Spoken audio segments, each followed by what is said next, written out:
The Nokia 2.4 as a successor to the Nokia 2.3 is a really good device with good software, being a device on the Android One program. Basically stock Android experience at an affordable price point coupled with decent hardware. Is this a device you should consider purchasing over other devices at this price point? Well, let's find out. What is up guys, welcome to the channel. I'm Easy, and as always I bring you great tech reviews. A few days ago I did an unboxing and quick review of the Nokia 2.4 and also promised a more detailed review after proper use. So here we are. At this point, a sub to the channel will be great.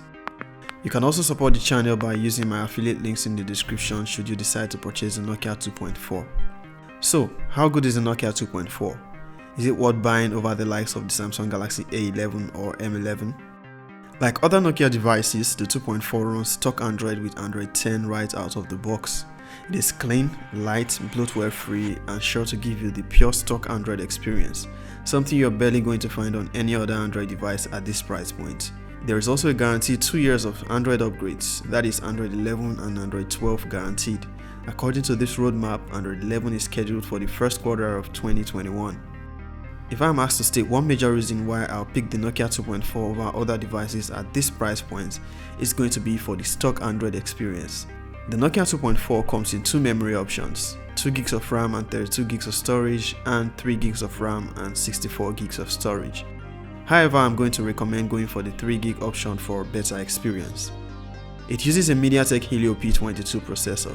Honestly, not my favorite processor for budget devices, but considering that the Nokia 2.3 used a MediaTek Helio A22, this is a considerable upgrade.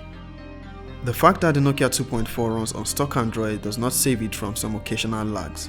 Now don't get me wrong, it runs your regular apps well enough and gives you a clean user interface. But when you run apps like Twitter, you're going to notice some stutter when scrolling. Probably not a big deal seeing the price point this comes at. I still would have preferred a Snapdragon 450 processor though.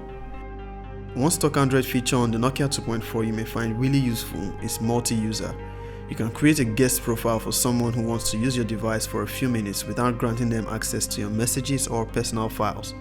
Or you could use it to run other instances of an application in a different environment. However you choose to use this feature is entirely up to you. I think it's a nice feature to have. While using the Nokia 2.4, I found myself pressing the assistant button more often. I always mistook it for the power button. I've disabled it for convenience. I could always trigger the Google Assistant by saying OK Google.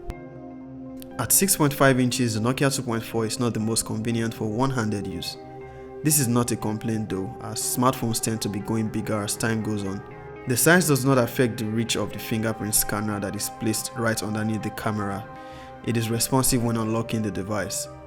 The textured finish on the Nokia 2.4 makes for easy grip.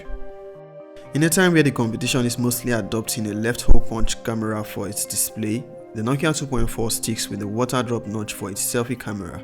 The device however makes for good media consumption. Though capped at 720p, it's a good looking LCD display with a 20:9 aspect ratio and a display density of 270 pixels per inch. Automatic brightness however is not always responsive on the Nokia 2.4. Hopefully a software update can fix this. The 4500 mAh battery on the Nokia 2.4 is more than capable of giving you a day and a half of battery life on average use. It doesn't have fast charging, so be wary it takes up to 3 hours to charge full when completely drained. Did I also forget to mention, it still sticks with a micro USB port. The Nokia 2.4 is not a device you should buy if you have serious gaming in mind. You should increase your budget and check out the Nokia 5.3 instead. It can play your regular games which are not graphics demanding, but if you do want to push it for heavy games like Asphalt 9 or PUBG Mobile, it is playable only at the lowest available settings, but you are going to experience lags. PUBG Mobile is also playable at the very minimum settings, but like I advised, have no expectations. The Nokia 2.4 has 3 cameras in total with a 5MP selfie camera, a 13MP main camera on the rear, and a 2MP depth sensor. The camera performs decent for its price. One thing I noticed however when taking portrait shots, it takes a few seconds to process. It's not as snappy or as instant as when taking regular shots. It boasts of better low light photography. While I'm going to keep my expectations low, devices at this price point do not offer this feature, so I guess that counts. and it can also always be improved by a software update. Photos from this device are quite good, especially when you consider the price it is coming at. It may not be the sharpest in detail, but it provides decent dynamic range.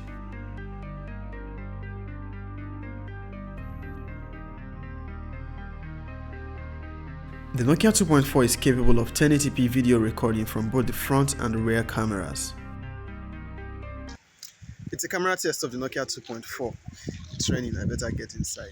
It has a 5 megapixel selfie camera, so I'm not going to have very high expectations, but I think it gets the job done.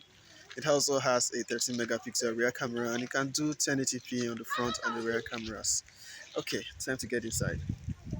In summary, the Nokia 2.4 is a great device, clean user interface, guaranteed software updates for up to 2 years, good battery life, and decent cameras. For devices in this price point, it is easily among the best, and if you choose to make the purchase, it will do just fine. Other devices to consider that falls in the same price category as the Nokia 2.4 are the Samsung Galaxy A11, Samsung Galaxy A10s, or the Redmi 9C. I have my affiliate links down in the description. Do support the channel by subscribing and hit that thumbs up if you find this video helpful, or thumbs down if you don't. See you in another video. Peace.